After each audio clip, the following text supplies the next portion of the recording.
Guzmán Napurí y el magíster Gustavo Adriancén, ambos socios de GMG Montoya y Guzmán Napurí, abogados. Muy buenas noches.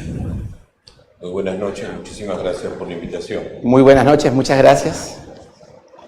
Bueno, en primer lugar, permítanme expresar mi gratitud al Instituto de Capacitación Jurídica por esta gentil invitación y además agradecerle también al doctor Cristian Guzmán Napurí por compartir conmigo esta noche la mesa. Igualmente, muchas gracias. En realidad, para dar inicio a esta ponencia sobre la situación política, en cualquier otra circunstancia hubiese pedido al auditorio ponerse de pie y guardar un minuto de silencio por todas las víctimas de los sucesos de violencia que vienen acaeciendo en los últimos meses, cuando no en los últimos años en Colombia, en Venezuela, perdón.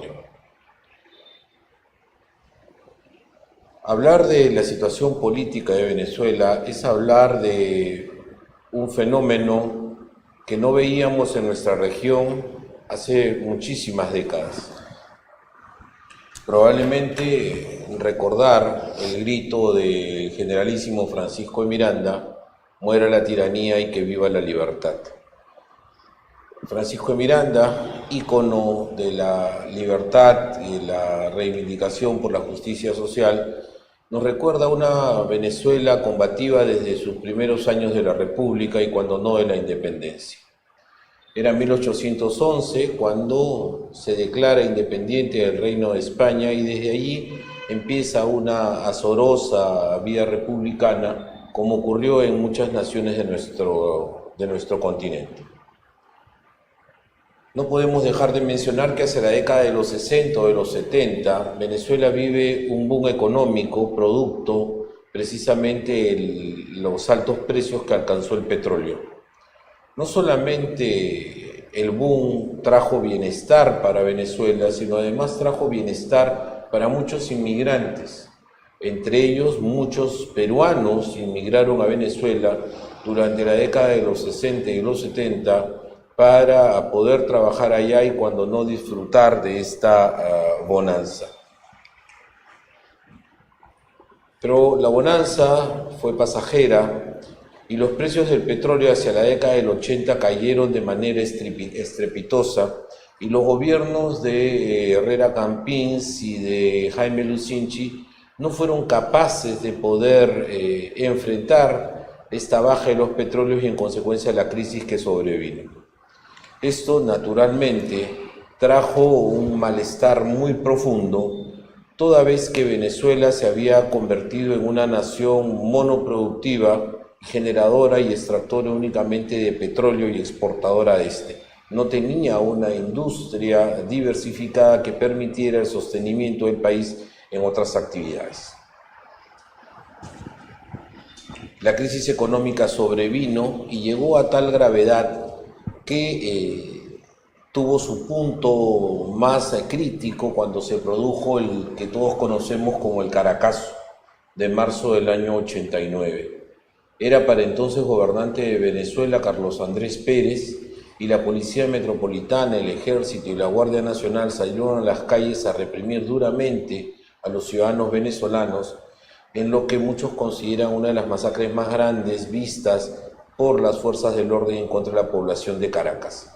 Las cifras oficiales hablaban apenas de 276 víctimas, pero las cifras extraoficiales reflejaban que habían sido más de 3.000 los desaparecidos.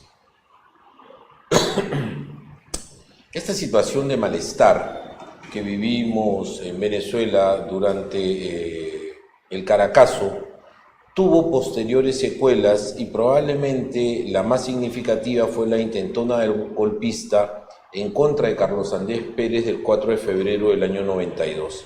Aquella intentona golpista estuvo dirigida nada más y nada menos que por Hugo Chávez Frías, entonces teniente coronel del ejército venezolano. Chávez Frías fracasa en su intento, el motín es develado, Chávez Frías es puesto en prisión y 2 años más tarde la Corte Suprema de la República de Venezuela declara el sobreseimiento de esta causa y Chávez sale en libertad.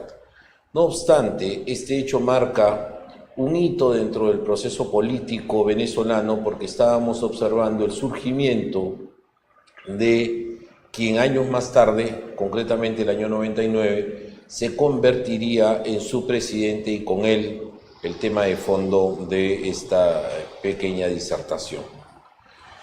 Entramos entonces a Hugo Chávez y la Revolución Bolivariana en los términos que él mismo lo anunció, y no podemos dejar de mencionar que su primer acto político fue la convocatoria a un referéndum para una asamblea constituyente. En esta asamblea constituyente, Chávez y el oficialismo que lo acompañaba obtuvo el 95% del total de representantes ante esta asamblea constituyente, lo que le dio carta abierta para formular la constitución de la que vino a llamarse la República Bolivariana de Venezuela en los términos que se le antojó. Chávez además se ve beneficiado por un golpe de suerte en términos económicos, y el año 2000 el petróleo recobra unos altos precios por barril, lo que le permite a Chávez, poseedor además de las reservas comprobadas de petróleo más grandes del mundo, adquirir una serie de divisas y de manera significativa incrementar las arcas públicas. Chávez, ¿qué hace con estas arcas públicas? Desarrolla una agresiva y generalizada política de asistencialismo con el único propósito de tratar de atraer hacia él a las masas que en ese momento ya las tenía cautivas con su mensaje, reitero, de carácter populista. Pero en términos concretos, Chávez redujo de manera significativa durante este periodo de boom del petróleo, redujo de manera significativa la pobreza, lo que acortó las brechas que existían entre clases sociales en Venezuela. Por otro lado, tuvo la posibilidad de llevar las que denominó misiones a toda la población que había vivido marginada y afectada por la crisis que había azotado Venezuela durante años. Sin embargo, tenemos que mencionar que el mal manejo de la economía, basada en el asistencialismo fundamentalmente, la corrupción generalizada, fueron uno de los males que posteriormente trajeron a Venezuela hiperinflación, desempleo y escasez de productos. Chávez, no contento con los éxitos que en términos populares venía obteniendo en Venezuela, se preocupa además por internacionalizar la revolución bolivariana. Y lo que consigue es financiar a candidatos afines a su ideología, tanto en el Caribe como en Sudamérica, y consigue que muchos de estos candidatos financiados por él logren auparse del poder. De esta manera Chávez venía entonces obteniendo mayor respaldo a nivel internacional, y esto se vio en más de una oportunidad en foros de la OEA, donde pequeños países caribeños aliados a Chávez conseguían tener un bloque grande. No olvidemos que fruto de estas alianzas, Chávez llega a consolidar la Alianza Bolivariana para los Pueblos de Nuestra América, lo que conocimos nosotros como el ALBA. Las medidas gubernamentales en materia de salud, educación, propiedad, tipo de cambio, limitación a las importaciones, etcétera, con el tiempo le pasan factura a Chávez y la población empieza a reaccionar duramente. La penetración para entonces de profesionales cubanos dentro de Venezuela genera un malestar dentro de los profesionales de este país toda vez que se veían desplazados. Sucede entonces algo que Chávez ya conocía perfectamente. El 11 de abril del 2002 en Caracas se da el golpe de Estado del 2002 dirigido por Pedro Carmona. Era un hombre de derechas auspiciado por Fede Cámaras que se autoproclamó presidente. Tenía el Sindicato de Trabajadores de Venezuela de su lado y además partidos políticos de derecha. Chávez es apresado y enviado a una isla próxima, pero ese mismo día, durante la noche, un grupo especial de comandos de las Fuerzas Armadas libera a Chávez de aquella prisión en la isla y Chávez es repuesto en el poder y, como es natural, embravecido por lo que le había ocurrido, decide radicalizar aún más sus medidas. Chávez toma el control absoluto de todos los poderes y de las Fuerzas Armadas, y es así como se presenta el año 2006 a unas elecciones en las que es reelecto de manera muy significativa en cuanto a votos. Será en el año 2009 que Chávez promueve de manera definitiva la reelección indefinida para los cargos de elección, incluidos naturalmente el de presidente de la República. Pero la aventura de Chávez está próxima a terminar, su estado de salud está francamente quebrantado, y aun cuando se presenta como candidato para el periodo 2013-2019, el cáncer al colon que lo afectaba cobra su vida. Siendo presidente electo para este periodo, se ve en la necesidad de convocar a unas nuevas elecciones en las que se presenta como candidato quien era su vicepresidente, nada más y nada menos que Nicolás Maduro. Nicolás Maduro se presenta a estas elecciones y realmente las gana. Las gana con un estrechísimo margen que luego será denunciado como un fraude electoral. Maduro le gana a Capriles por apenas 200.000 votos, según daban cuenta los resultados electorales oficiales. Nicolás Maduro, y probablemente este es el punto central para hablar del tema de la crisis política. A las denuncias de fraude del proceso electoral en el que Maduro se levanta como presidente de la República, se suma el incremento sostenido de la corrupción en el país a todos los niveles, las altísimas tasas de criminalidad en Venezuela entera, que superan cualquier otra en la región, la crisis económica, la hiperinflación, el desempleo, la escasez de medicinas, alimentos y básicamente productos de pan llevar.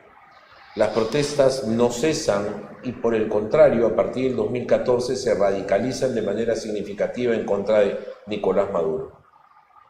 Aquí, el primer batacazo que sufre la revolución bolivariana, el año 2015 pierden el control de la Asamblea Nacional y la oposición pasa a gobernar esta plaza. También, de las 20 y pico regiones que se convocan a elecciones, Maduro pierde un número significativo de ellas, lo que le hace pensar que ya el poder absoluto de la revolución bolivariana estaba cayendo. Ya habían pequeños municipios también controlados por agentes de la oposición. Sin embargo, y a pesar que la Mesa de la Unidad Democrática había ganado la Asamblea Nacional y tenía mayoría en ella, todas las leyes que se dictaban desde la Asamblea Nacional eran llevadas inmediatamente por las huestas de Maduro ante el Tribunal Supremo de Justicia y este se encargaba de declararlas inconstitucionales. Entonces teníamos un problema muy serio, un pleito entre poderes. Por un lado, la Asamblea Nacional emitiendo leyes y por otro lado, el Tribunal Supremo de Justicia declarando estas leyes inconstitucionales. En consecuencia, un país prácticamente ingobernable. La crisis económica estaba caracterizada por la quiebra de PDVSA. Petróleos de Venezuela ha sido siempre la principal industria venezolana y en consecuencia recaudadora de recursos. Sin embargo, sus plantas nunca fueron sometidas a mantenimiento ni a modernización, lo que significaba que desde el 70 a la fecha, estas plantas adolecían de capacidad para mayor producción y cuando no, se estancaban en su producción de cuando en vez. Por otro lado, el gobierno de Chávez recibe la expulsión del sistema financiero internacional y ya no lo convierten en sujeto de crédito. La hiperinflación alcanzada en Venezuela es la más alta del mundo. La paralización de la industria y el comercio, fruto de las estatizaciones y falta de insumos, genera, entre otras cosas, desabastecimiento, tráfico negro de productos, de pan llevar y otros, y un desempleo generalizado como consecuencia de todos los problemas que he descrito. La crisis social la vemos nosotros diariamente. El éxodo de ciudadanos venezolanos a toda la región sudamericana es cotidiano. En el Perú tenemos ya más de 600.000 ciudadanos venezolanos viviendo aquí. El país vive una parálisis generalizada de los servicios básicos de salud y educación. Hay escasez de alimentos y medicinas, como ya lo dije. La criminalidad, la mayor y más alta de la región, y de la misma manera la corrupción a todos los niveles y generalizada. Una crisis política, tema central del trabajo que venimos haciendo, nos muestra que la cuestión de la legitimidad de la continuidad de Maduro en el gobierno resulta ya insostenible. Maduro carece de legitimidad absoluta, reconocida no solamente interna, sino internacionalmente. El enfrentamiento entre los poderes del Estado, Asamblea Nacional y Tribunal Supremo de Justicia han convertido a Venezuela en un país ingobernable en términos legislativos. Por otro lado, el partido de gobierno sostén de Maduro en este momento se encuentra en una franca crisis y con luchas intestinas que no lo dejan gobernar. El control de medios de comunicación por parte de la dictadura de Maduro, bien porque estos han sido estatizados o bien porque se les ha privado de los insumos básicos para producir productos de comunicación, ha generado que los medios de comunicación en su gran mayoría estén cerrados, me refiero a los de oposición. Las Fuerzas Armadas empiezan a demostrar ya significativas deserciones, no de tropa, no de suboficiales, no de oficiales de rango menor, ya se sabe de oficiales superiores que están desertando, ya se sabe de la Guardia Bolivariana negándose a reprimir al pueblo. Juan Guaidó ha sido el elemento fundamental dentro de este proceso de crisis política en Venezuela y el interinato que él ha anunciado es significativamente reconocido a nivel internacional. Por otro lado, y algo a lo que me voy a referir inmediatamente, es a este pedido de ayuda humanitaria y creación de corredores humanitarios promovido por Guaidó y la respuesta que está recibiendo a nivel internacional. Juan Guaidó, ciudadano venezolano, nació en Vargas en 1983, es un hombre francamente joven, elegido presidente de la Asamblea Nacional y ahora ungido como presidente interino en un proceso de transición que él mismo reconoce para sí. La posición de cada país frente a Venezuela, la fuente es la BBC, se pueden ver allí en azul todos los que lo apoyan, en rojo todos los que apoyan a Maduro, Rusia, China, Irán, Siria, Turquía, Nicaragua, Bolivia y Cuba.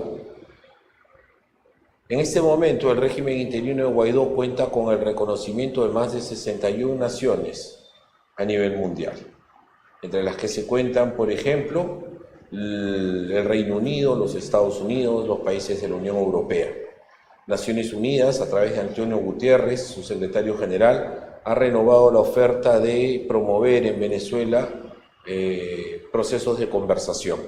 Almagro, desde la OEA, ha ratificado plenamente el alineamiento de la organización con el régimen de Guaidó. El Grupo de Lima, iniciativa creada aquí y la misma que tenemos que aplaudir, ha manifestado también su reconocimiento al gobierno de Guaidó y junto con Perú otros 10 países. Trump y el Reino Unido han hecho lo propio. El BID ha manifestado su voluntad de trabajar con Guaidó. En términos de relaciones internacionales es indudable que el régimen caduco de Maduro ya no puede seguirse sosteniendo versus a la abrumadora cantidad de naciones que hoy día respaldan al presidente Guaidó. Entre las primeras acciones de gobierno realizadas por el presidente Juan Guaidó, tenemos que ha anunciado una coalición mundial para la ayuda humanitaria con 3 puntos de acopio.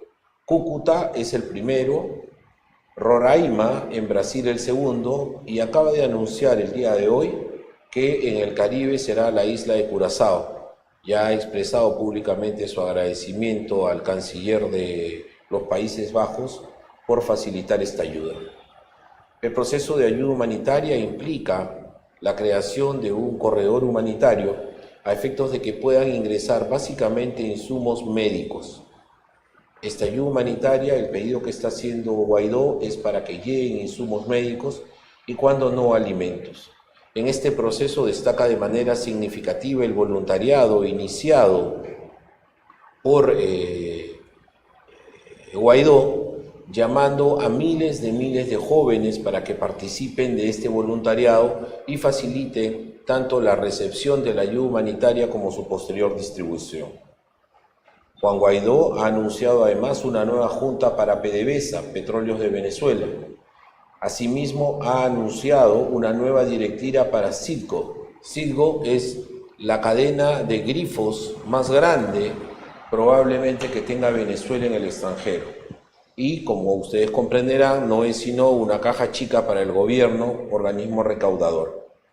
Guaidó también ha llamado a las Fuerzas Armadas y Fuerzas de Seguridad de Venezuela para que se unan a la causa de la libertad y abandonen el reconocimiento que ahora deben a los mandos de Maduro. Hay nuevas elecciones, ese es el pedido que ha anunciado Guaidó, mientras que Maduro anuncia una falsa mediación. Ya conocemos todo lo que ha sucedido con estos intentos o llamados de mediación que han promovido tanto Chávez como Maduro. Y el día de hoy se ha anunciado además por diarios provenientes de Italia que el propio Papa Francisco habría enviado una carta a Maduro denunciando su falta de seriedad respecto a las conversaciones que venían llevándose a cabo para que la Santa Sede intervenga como mediadora de este proceso. En consecuencia, el camino parece inevitable. He traído como última línea unos tweets publicados por el propio Juan Guaidó en los que hace llamados que dice: cuando digamos cese de la usurpación, gobierno de transición y elecciones libres, sepamos qué significa cada etapa y rol que tenemos que cumplir. Sin instituciones, sin respeto a la propiedad privada, ni respeto a los derechos humanos, no hay democracia. Debemos insistir en un gobierno de transición que permita reencontrarnos con las instituciones.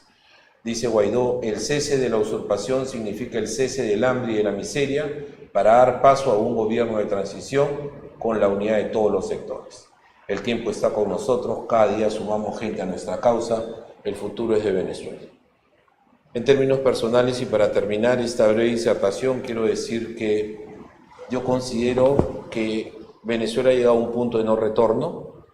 El proceso de transición iniciado con Juan Guaidó debería conducir necesariamente a la salida del poder de Nicolás Maduro. Con él, a la convocatoria de nuevas elecciones libres en Venezuela y a la elección de un nuevo gobierno democrático que restablezca, en primer lugar, el respeto irrestricto a los derechos humanos y, en segundo lugar, revalorice las instituciones de la República Democrática de Venezuela con el único propósito de poder conocer nuevamente a la nación que siempre nos ha acompañado en Sudamérica, una región democrática y una región que espera que estos valores de democracia sean nuevamente implantados en la República de Venezuela. Muchas gracias.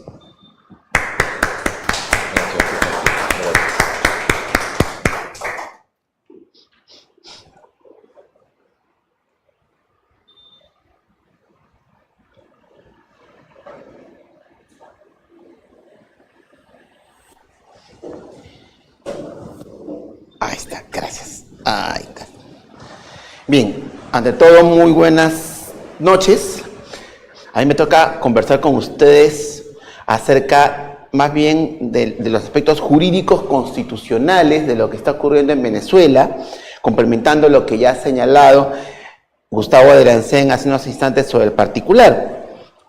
Muy rápidamente, algunas consideraciones de tipo jurídico doctrinario acerca del Estado, ¿no? El Estado surge como resultado del acuerdo entre los ciudadanos para tutelar sus derechos. Ese concepto se llama contrato social, ¿verdad? ¿No? Entonces, un poco de teoría del Estado, que forma parte de la ciencia política, pero también del derecho constitucional. Inicialmente eso le correspondía al monarca, el monarca el encargado de dirigir el Estado como resultado de ese pacto o acuerdo social.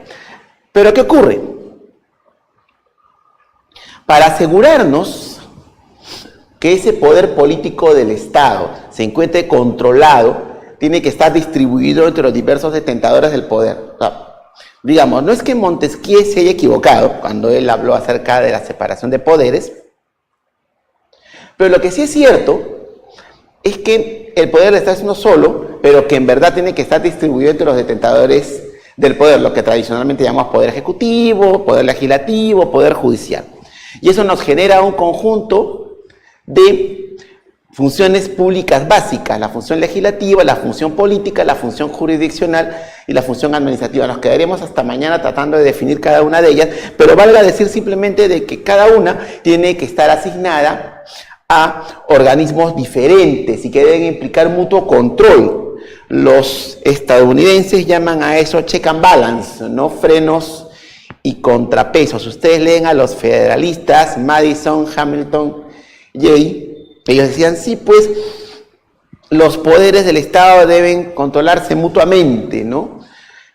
Y es muy interesante porque ellos se basaban muchísimo en lo que decía John Locke, ¿no? Curiosamente nadie sabe para quién trabaja, ¿no? Los los estadounidenses utilizaron a John Locke como uno de los presupuestos para su independencia, ¿no? Es una cosa muy, muy curiosa. ¿Y por qué viene a colación esto? Porque uno de los problemas claves de Venezuela, complementando lo que hace un rato dijo mi compañero en la mesa, Gustavo Adriansen, es esa falta de separación de poderes, esa vulneración a la separación de poderes. En verdad, claro, uno de los problemas más serios es que el Tribunal Supremo de Justicia, o sea, la Corte Suprema venezolana, se encuentra bajo el poder del partido de gobierno. Entonces, claro, hay un enfrentamiento perenne entre la Asamblea Nacional, que es el Congreso venezolano, frente al Tribunal Supremo de Justicia. Efectivamente, leyes que son declaradas inconstitucionales.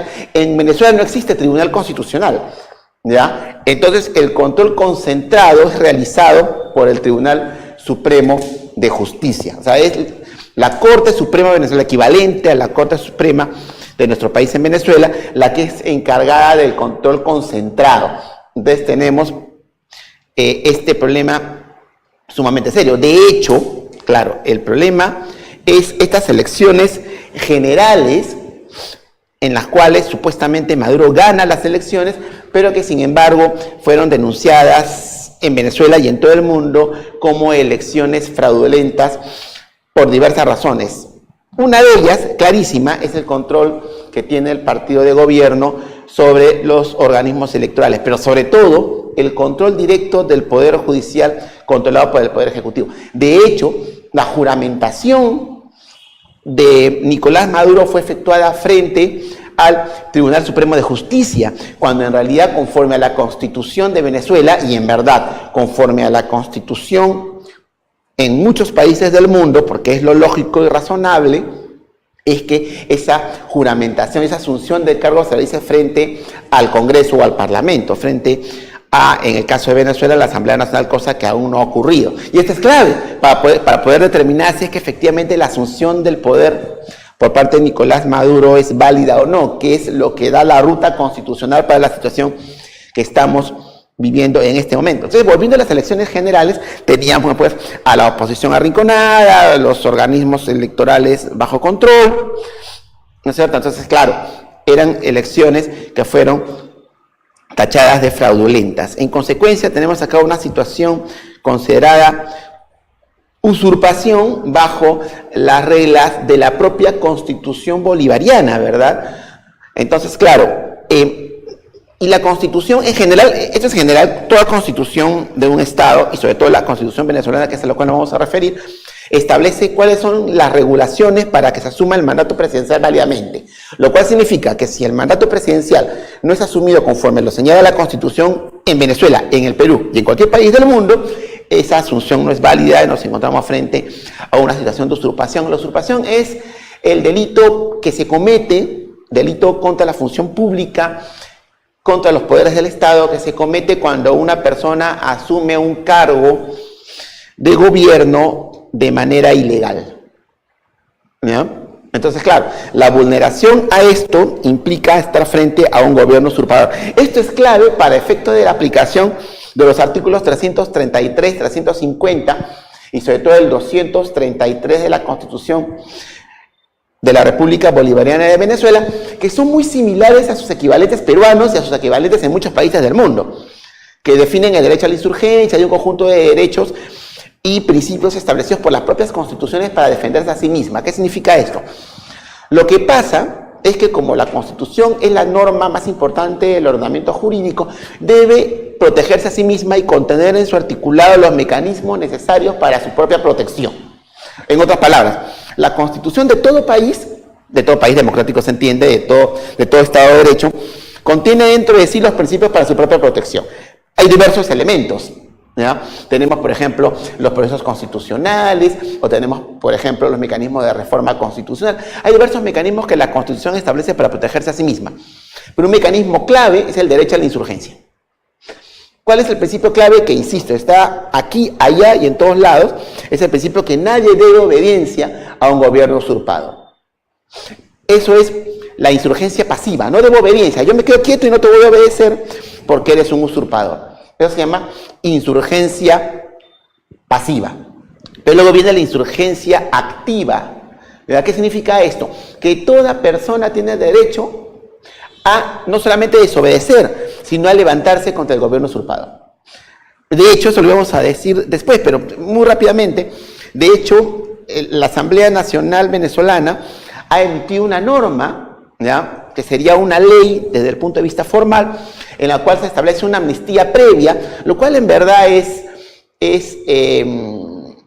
curioso, ¿no? Es poco común en el derecho comparado, pero es una amnistía previa para aquellos que desobedezcan, civiles o militares, ojo, que desobedezcan al gobierno de Maduro, ¿ya? Claro, normalmente las amnistías son posteriores, ¿no? Pero se establece la amnistía previa. Ahora, en verdad, esta ley de amnistía es constitucionalmente innecesaria, en verdad, porque ya la Constitución, en el artículo 350, luego vamos a ver esto, establece claramente que toda persona tiene el derecho a insurgir contra el gobierno que sea usurpador, ¿no? Entonces, ¿qué pasa?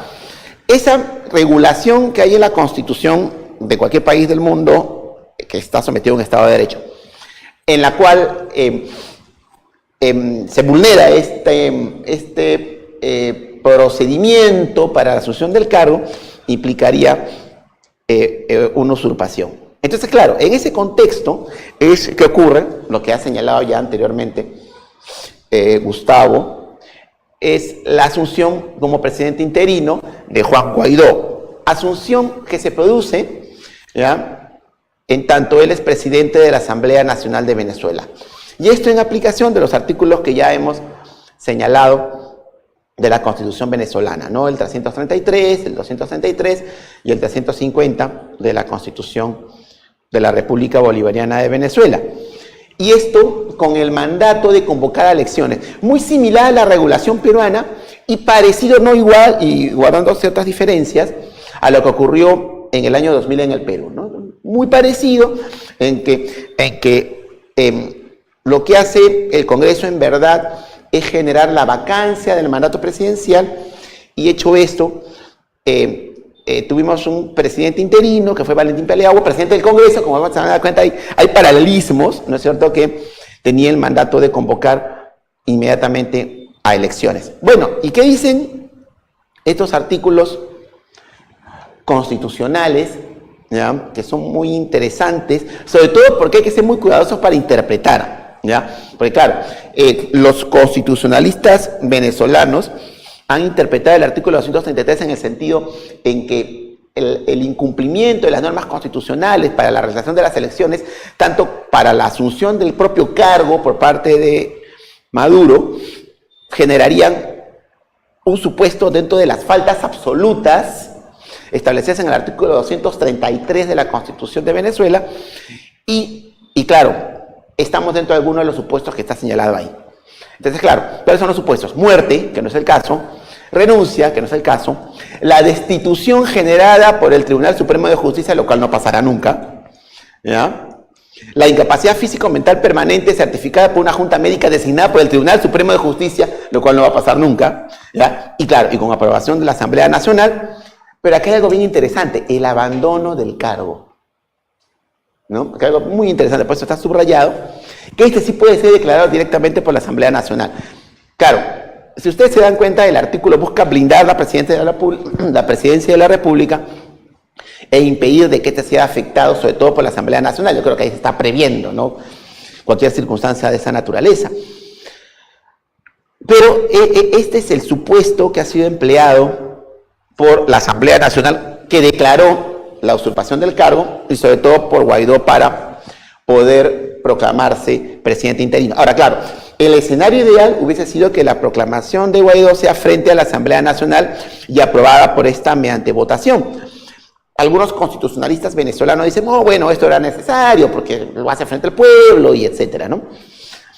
Hay un tema ahí de procedimiento que pudo haber sido mejor, pero la verdad de las cosas, la cuestión que es clara, es que estamos frente a un supuesto de abandono de cargo. Finalmente, la revocatoria popular del mandato, muy rápidamente, ustedes saben de que en Venezuela existe la revocatoria popular, tal como acá hay, por ejemplo, la revocatoria de autoridades municipales y regionales. En Venezuela puede revocarse también al presidente de la República. Se ha intentado 2 veces la revocatoria del mandato presidencial en Venezuela sin un resultado en ese sentido, ¿no?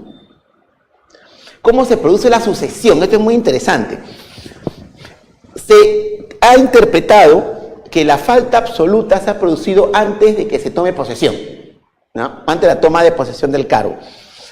Entonces, ¿qué tiene que hacerse? Convocarse a nuevas elecciones. El mandato es convocar a nuevas elecciones, ¿ya? ¿Y qué pasa? Mientras que se elige y se toma posesión, ¿quién ejerce el cargo de la presidencia de la República? El presidente o presidenta de la Asamblea Nacional, ¿no? Ahora, claro, ¿qué pasa? No está aquí, pero muy rápidamente. ¿Qué pasa si más bien la falta absoluta se genera cuando ya se ha tomado posesión? Quien asume el cargo es el vicepresidente, ¿ah? Que no es el caso de que estamos nosotros, ¿no?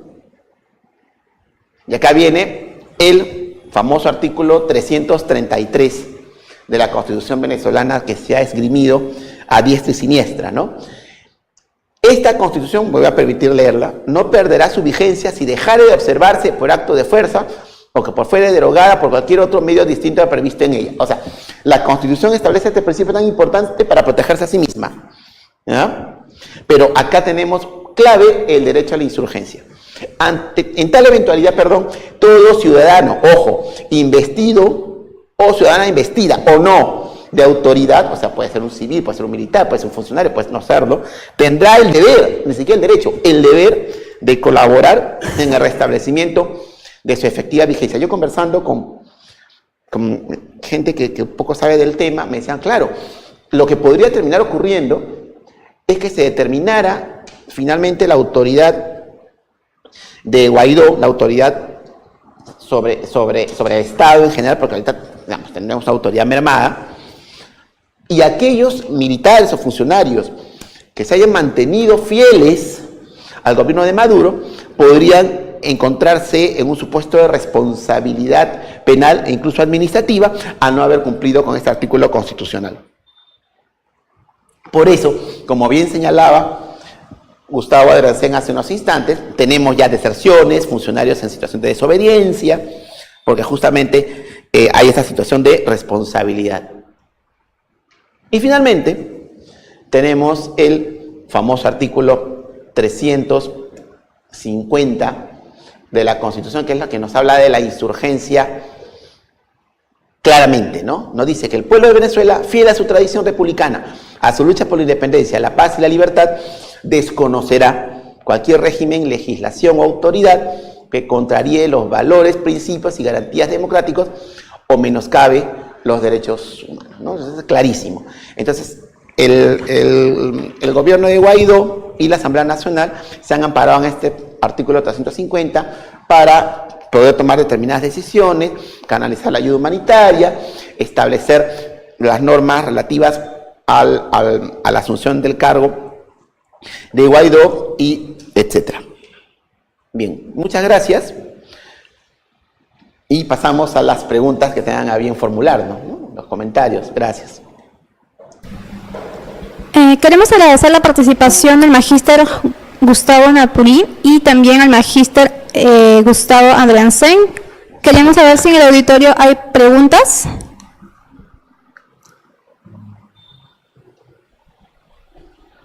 Vamos a pasar con las preguntas que tenemos a través de nuestro Facebook. Primera pregunta, si Venezuela cuenta con una de las mayores reservas de petróleo, ¿por qué el gobierno no la utiliza para mejorar la economía de su país y el de la población? Esa es tuya. Bueno, en realidad uno de los principales problemas que enfrenta ahora Venezuela es que lamentablemente PDVSA, desde los años 70 a la fecha, imagínense ustedes, ya van casi 50 años, no ha sido objeto de ningún tipo de mantenimiento. Las plantas de producción se encuentran prácticamente obsoletas, amén que PDVSA ha sido perforada por todas sus instalaciones por la corrupción. Quienes han dirigido PDVSA pueden ser los hombres más ricos del mundo desde que entró el régimen de Chávez primero y ahora Maduro. Ocurre además que si bien Venezuela antes integraba a la OPEP y podía tomar decisiones allí de manera directa, la crisis política en la que se encuentra sumida prácticamente la ha dejado sin el poder que poseía antes, a pesar de sus grandes reservas. Otra cosa que hay que mencionar es que muchas de las reservas de Venezuela en petróleo están ya comprometidas o vendidas, lo que significa que esto es un problema muy grande en términos de gestión, es decir, tienes algo que realmente ya no es tuyo, porque ya lo has vendido por adelantado, ¿ok? Y países del eje comunista son los que más han disfrutado de esas ventas. Bien. La segunda pregunta sería, ¿qué podrían comentar sobre la cifra de 1.24 con el que se cerró la exportación de petróleo en el 2018? Bueno, en realidad los precios del petróleo han venido siendo significativamente fluctuantes. No obstante ello, después de la crisis que se vivió en los 80 y la bonanza que se vivió en los años 2000, hasta ahora los precios no logran recuperarse en los niveles que tenían antes. Por lo demás, aun cuando estos precios pudieran recuperarse, reitero, la capacidad de producción y los compromisos que Venezuela ya tiene asumidos con otras naciones a las que ya les vendió su reserva, harían prácticamente producir para entregar lo que se produce. Bien, ¿es válido a nivel político, normas o leyes que Guaidó se autoproclamara como líder de Venezuela? Sí, bien, como lo estábamos comentando hace unos instantes, acá lo que ha ocurrido es una interpretación conjunta de los artículos que hemos indicado de la Constitución venezolana, sobre todo del artículo 233, porque claro, lo que hace la Asamblea Nacional es declarar el abandono del cargo, declarar que Maduro es un usurpador.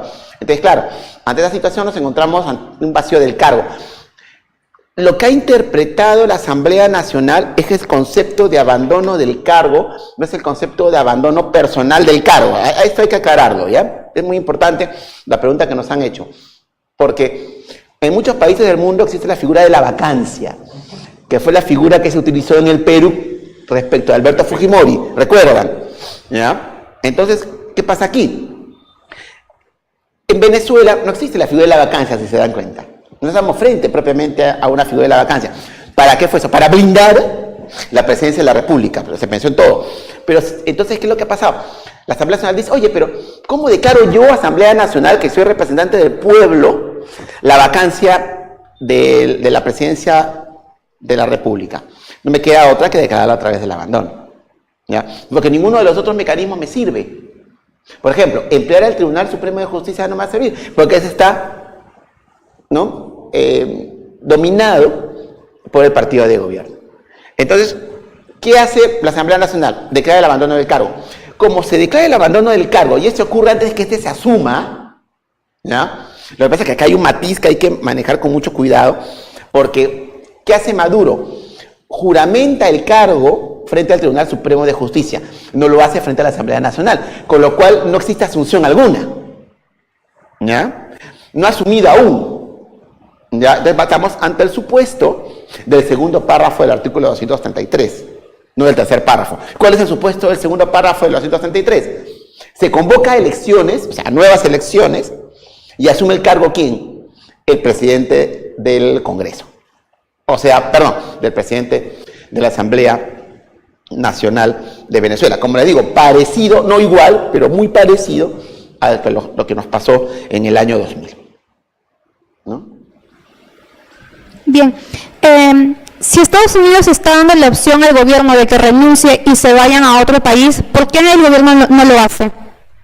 ¿Por qué el gobierno no lo hace? O sea, ¿por qué el presidente no renuncia y se retira del país? Bueno, no lo hace en primer lugar porque presumo yo que de alguna manera creen que pueden salvar esta crisis y mantenerse en el gobierno. Por eso en esta oportunidad, más allá de las bravatas de que se pueden defender con sus Fuerzas Armadas, están pretendiendo tender puentes para iniciar un proceso de mediación, ¿no?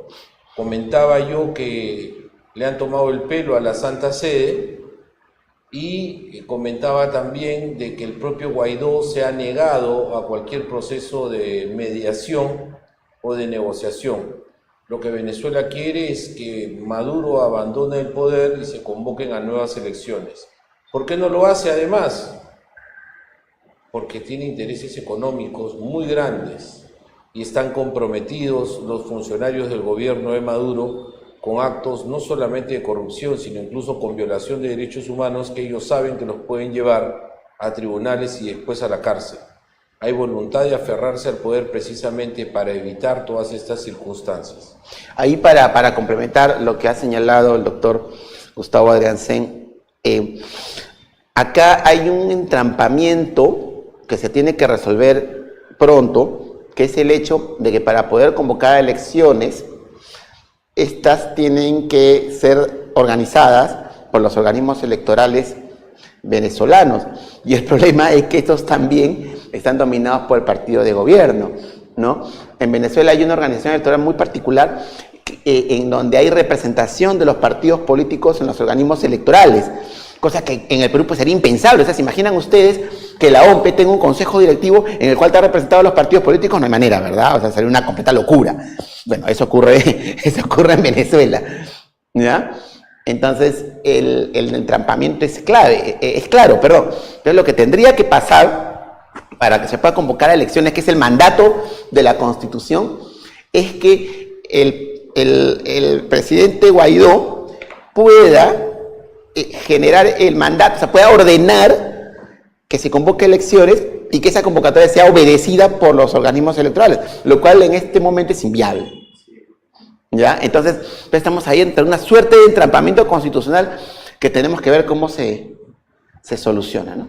Tenemos una pregunta del público, por favor. Doctores, buenas noches. Antes de nada, sí, bueno, la pregunta para volver a formular primero sería ver un poco, aparte del lado jurídico también de la situación, del tema, también un poco del lado político histórico, se puede decir. Por ejemplo, ahora lo digo como un hecho, ¿no? En el tuit de la Casa Blanca han puesto un video también en el cual comparan a Nicolás Maduro con los otros líderes a lo largo de la historia que también han tenido dictaduras, por ejemplo con Gaddafi, con Bashar al-Assad en Siria o con Saddam Hussein en Irak. Entonces, yo veo, por ejemplo, hace una comparación como todas las dictaduras que ha habido a lo largo de la historia. Y yo pienso también porque ahora en ese hecho que ha habido esta semana también Estados Unidos ha hecho una inversión de $40 millones en ayuda humanitaria, en la cual ahora lo está enviando a Venezuela. La pregunta en base a todo esto que estoy diciendo es formulable, por ejemplo, Estados Unidos, o qué posibilidades consideran ustedes de que haya una invasión militar en Venezuela? ¿Hay altas posibilidades o hay una posibilidad de que haya una transición también interna que obviamente eso demoraría más con el tiempo? Bueno, en mi opinión, antes de responder la pregunta quiero citar a Guaidó. El propio Guaidó ha dicho que él no descarta ninguna posibilidad para que la transición al gobierno se produzca. Yo creo que esa es una declaración de carácter político. Yo creo que ni siquiera el propio Guaidó desea una invasión y yo creo que en general nadie desea una invasión. Pero creo que en el fondo también todos reconocemos que este puede ser un recurso extremo si la dictadura de Maduro sigue oprimiendo y sigue violando los derechos fundamentales. Maduro se ha limitado respecto de sus capacidades coercitivas, porque si quisiera podría hacer un segundo Caracazo, podría encarcelar a Guaidó como ya lo hizo con otros líderes de la oposición. Sin embargo, se ha dado cuenta ya que la comunidad internacional está detrás de este proceso y eso es lo que lo limita. Creo en consecuencia que si bien es una posibilidad la invasión, no es la primera posibilidad ahora mismo. Creo que Venezuela ha optado por el camino de la transición democrática en el marco constitucional que nos ha explicado el doctor Cristian Guzmán y creo que ese es el proceso que ha de finalmente conducir a que Maduro deje el país. Las condiciones en las que Maduro y su corte dejen el país y probablemente fuguen a otra nación que los quiera cobijar y brindarle asilo, es algo que será objeto de negociación en su momento. Pero por ahora, yo considero que la opción de la invasión aún es lejana. Sin embargo, Si, por ejemplo, los corredores humanitarios fueran atacados por las Fuerzas Armadas o la Policía Bolivariana, si no se permitiese el ingreso de ayuda humanitaria proveniente de la comunidad internacional, yo creo que se podría estar pensando en el uso de la fuerza por parte de las naciones aliadas a efectos de garantizar este hecho. No olvidemos que la propia Carta Americana prevé situaciones extremas para casos extremos como el que se está viviendo en Venezuela. No olvidemos que el propio Almagro amenazó a Maduro diciéndole que iban a aplicar la Carta Americana si él no cesaba con la represión. Sin embargo, no hemos llegado hasta esos extremos todavía.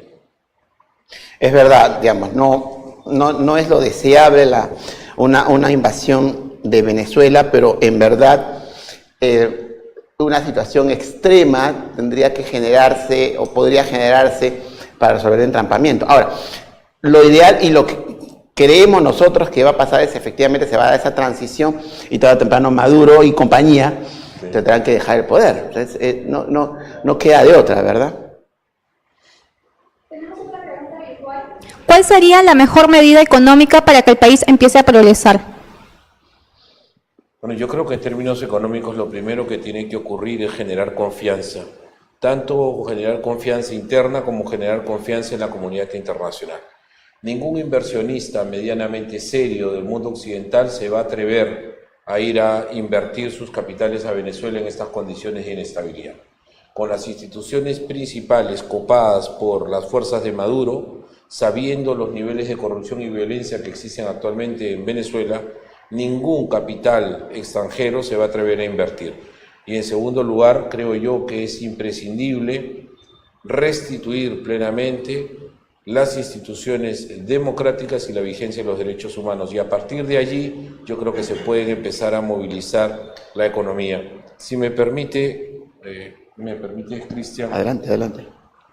Hace unos minutos, el presidente interino Juan Guaidó ha hecho saber la noticia de una conferencia mundial de la crisis humanitaria en Venezuela con la participación de más de 60 delegaciones internacionales. El propio presidente interino Juan Guaidó hace llegar las cifras de la crisis humanitaria y el presidente interino Juan Guaidó hace a través de estas cifras saber la necesidad que existe de que los corredores humanitarios se abran. El 95% de los hospitales del país, los pacientes no pueden hacerse una tomografía ni una resonancia magnética. La mitad de los hospitales no tienen capacidad para atender ni siquiera una apendicitis. El 5% de los hospitales tiene capacidad para atender infartos. Ningún hospital del país tiene servicio de nutrición que provea alimento a los pacientes hospitalizados. Los hospitales no tienen acceso a fórmulas lácteas para los pacientes pediátricos. Actualmente hay 40.000 pacientes con cáncer y no hay medicamentos para atenderlos. Existen aproximadamente 3.000 niños con cardiopatías congénitas que necesitan ser operados antes del primer año de vida y no hay cómo atenderlos. 15.000 pacientes renales dependen del servicio de agua y este es deficiente. 1.500 pacientes trasplantados no tienen acceso a sus medicamentos. Esta es la situación de la sanidad, de la salud pública en Venezuela. Y por eso el llamado del presidente Guaidó a la apertura de los corredores humanitarios en los puntos de acopio, desde los puntos de acopio que se han señalado. ¿Por qué el presidente Putin no apoya a Juan Guaidó? Porque es parte del eje, ¿no? Tampoco lo apoyan de Corea del Norte, tampoco lo apoya Siria, ¿no? Y las naciones que tienen cuestionada seriamente la vigencia de los derechos humanos y el orden democrático son las únicas que se alinean con un tirano usurpador como lo es Maduro. Además recordemos, en ese punto, que Putin tiene intereses también en Venezuela, ¿no? O sea, los tiene de hace ya bastante tiempo. Intereses que tienen que ver no solamente con el petróleo, ¿no? Entonces, mal haría Putin en no proteger o no, respaldar a Maduro, porque si no, pues perdería ese control sobre inversiones, importantes inversiones que Rusia tiene en Venezuela, que es poco probable que Guaidó mantenga. sin duda alguna, ¿no? Para arreglar la economía, ¿lo mejor sería dolarizarla? No, bueno, no soy un economista, yo solo estudié Derecho, pero yo no estoy muy seguro que esa sea la mejor fórmula. Ecuador la ha puesto en práctica, pero yo no sé si ha sido la solución a los problemas económicos en esa nación. Espero realmente por temas hasta de soberanía que eso no vaya a ocurrir. Sí, no es, en realidad no es útil. Los países que han implementado esas medidas no les ha ido bien, ¿no? No más aún en un país con un nivel de inflación tan alta como la de Venezuela, ¿no? O sea, podría ser el remedio peor que la enfermedad. Bien, esas son las preguntas que hemos tenido del público y también que nos han... tenemos una pregunta más. Sí, una pregunta aquí. Una pregunta ahí, doctor, respecto de... gracias. Y el rol de Perú, ¿cuál se podría hacer? Porque ahorita también, en parte también tenemos parte de la crisis humanitaria porque ha venido bastante gente acá, ¿no? Y bueno, hablando con la gente en común, incluso con venezolanos acá, dicen de que para que se resuelva esto, porque yo creo lo más seguro es que va a caer ese régimen, ¿no?, usurpador. Pero, ¿qué hacer ante ello? Porque todavía hasta hay un poco de conflicto social, ¿no? La gente dice que ¿por qué están acá?, ¿no? Que no es, en realidad no debería de ser así, ¿no? Pero ha habido un cierto rechazo, ¿no?, en algunas ocasiones. Entonces, ¿qué hacer? Y también a nivel político, ¿no?, con el Grupo de Lima, no sé si por ahí también podría ayudar eso. Es muy interesante en realidad esta pregunta porque tiene que ver con el día a día, ¿no? No hay calle por donde salgamos y no nos encontremos con toda seguridad con uno o con dos venezolanos andando juntos. El Perú es una tierra de inmigrantes, lo que pasa es que no lo recordamos. Tenemos más de 3 millones de peruanos viviendo en el extranjero. Se presume que por lo menos cada familia tiene a un ciudadano o a un pariente o a un amigo viviendo fuera de nuestro país. Y nos olvidamos de que hemos sido acogidos en Estados Unidos, en España, que hemos sido acogidos en Venezuela, como yo lo dije. Lo que ocurre es que cuando se van nuestros parientes, pues les deseamos alas y buen viento. Pero cuando recibimos nosotros gente que proviene de otras naciones, pues no estamos acostumbrados ni preparados a ello. Y creo que tiene que ver con que el Perú ahora es un país atractivo. Por eso viene tanta gente aquí. Si no fuésemos un país atractivo, seríamos un país de paso y todo el mundo se iría. Pero la gente se viene a quedar porque aquí encuentra empleo y posibilidades de trabajo. Y creo que debemos ser solidarios, como en su momento otras naciones han sido solidarias con nosotros en años anteriores. La propia Venezuela, durante la época de bonanza, entre los 60 y los 80, acogió a miles de peruanos. Miles de peruanos viajaron allá.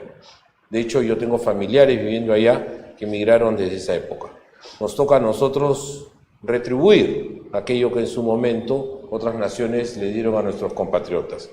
Por otro lado, yo creo además que el malestar viene a partir de algunos malos elementos que habrían estado cometiendo actos delincuenciales en nuestro país y naturalmente eso ofende a la comunidad nacional porque nos hace sentir mal que además de acogerlos vengan a cometer delitos.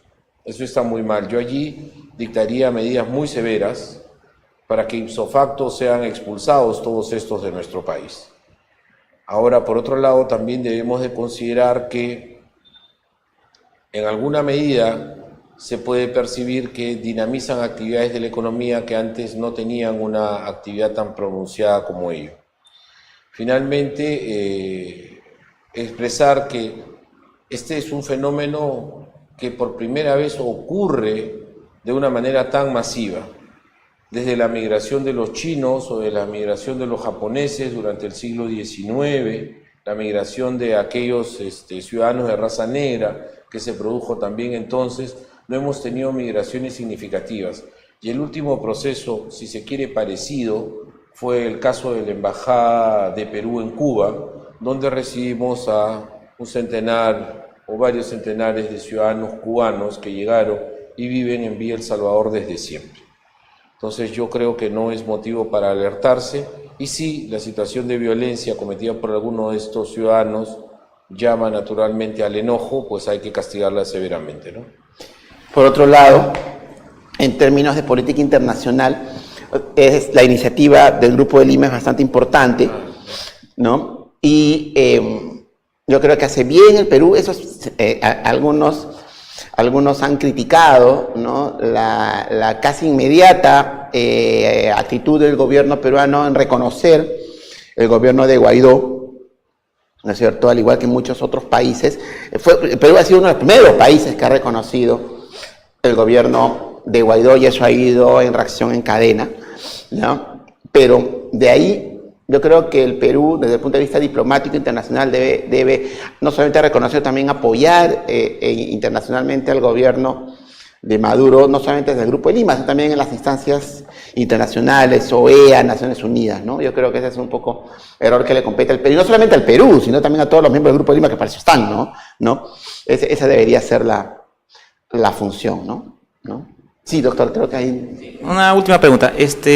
Con respecto también a lo que dijo el doctor hace unos asuntos sobre la corriente inmigratoria, ¿no? Es cierto, el Perú ha sido un país de varias corrientes migratorias, ¿no? De los chinos, japoneses, de Norteamérica, de Europa también. Eso es cierto, pero a diferencia, por ejemplo, del Perú, ¿no?, con Chile, Chile, por ejemplo, tiene un control más severo con respecto al ingreso migratorio. Eso también es regulado, en el caso del Perú, mediante la Superintendencia Nacional de Migraciones.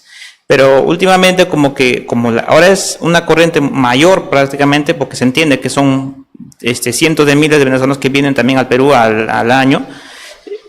¿Cómo podría, por ejemplo, la Superintendencia de Migraciones regular esta corriente migratoria? Porque se ha visto que ha tenido muchas fallas últimamente esta entidad.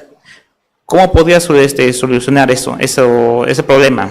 Claro, al principio, Migraciones, conversé con algunos funcionarios en algún momento, no estuvo preparada para esta vorágine, ¿no? Este ingreso de tantos ciudadanos venezolanos. Porque claro, no entran tantos ciudadanos extranjeros al Perú. Entonces, han tenido que sí generar controles más precisos, ¿no? Controles más... Claro, y hubo idas y venidas, porque primero, dependiendo de qué documentos debían traer los ciudadanos venezolanos, por ejemplo, exigir pasaporte. Pero exigir pasaporte es absurdo, porque dado de que las instituciones venezolanas no están funcionando, obtener el pasaporte en Venezuela es imposible. ¿No es cierto? Entonces el ingreso va a tener que concederse sí o sí. Más bien, el control interno es muy importante, ¿no?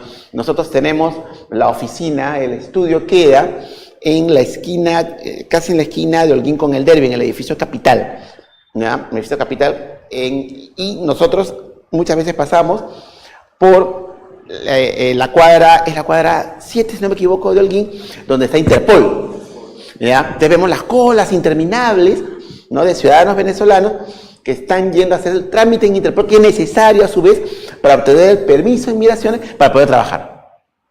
Eso es clave, ¿no? Eso es clave. O sea, el trámite en Interpol es como mi certificado de antecedentes policiales, ¿no? O sea, mis antecedentes policiales para poder trabajar, tal cual, ¿no? Luego Interpol, oye, ¿sabes qué? Para determinar si fulano me engana, ¿ya?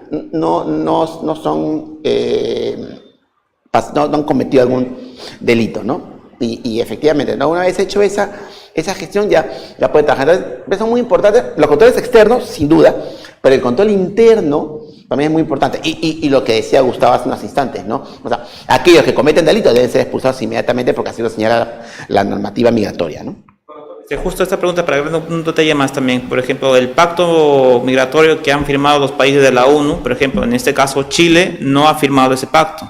Y último, también con la entrada también del presidente Jair Bolsonaro en Brasil, ha desconocido esa firma y también se ha retirado de ese pacto. O sea, eso es respuesta a la autonomía de cada país, ¿no? ¿Usted considera que eso es correcto? O sea, respecto a la autonomía de cada país. Bueno, en realidad no tengo cómo obligar a un país determinado a suscribir un acuerdo internacional. Efectivamente, esa es decisión suya, pero sin embargo es muy importante tener una política migratoria con controles específicos, sin duda, para que se permita resolver estas crisis humanitarias, porque valgan verdades, a cualquiera le puede pasar. O sea, mañana más tarde pueden haber problemas determinados, y cuando yo necesite ayuda de ustedes no me lo van a brindar porque yo no les brindé ayuda en su momento. O sea, es así.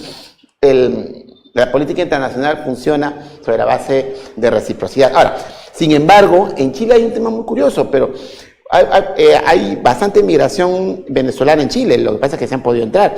Y muchas veces hay venezolanos que han pasado por el Perú y ya han recalado en Chile. Lo de Brasil sí es preocupante porque la frontera más larga que tiene Venezuela es con Brasil, ¿no? Entonces ahí ese es un tema de cuidado, ¿no? Ahora, pero sin embargo, buena parte de la ayuda humanitaria está proveniendo de Brasil. Es una cosa curiosa, ¿no? Agradecemos a nuestros participantes y también al público que nos siguió a través de nuestras redes sociales y sobre todo la participación del magíster Cristian Guzmán Napurí y el magíster Gustavo Adriansen, quienes son socios de GMG Montoya y Guzmán Napurí Abogados. Muchas gracias por su participación. Este fue el análisis de la situación política y jurídica de Venezuela. Muchas gracias. Gracias, buenas noches. Sí, gracias.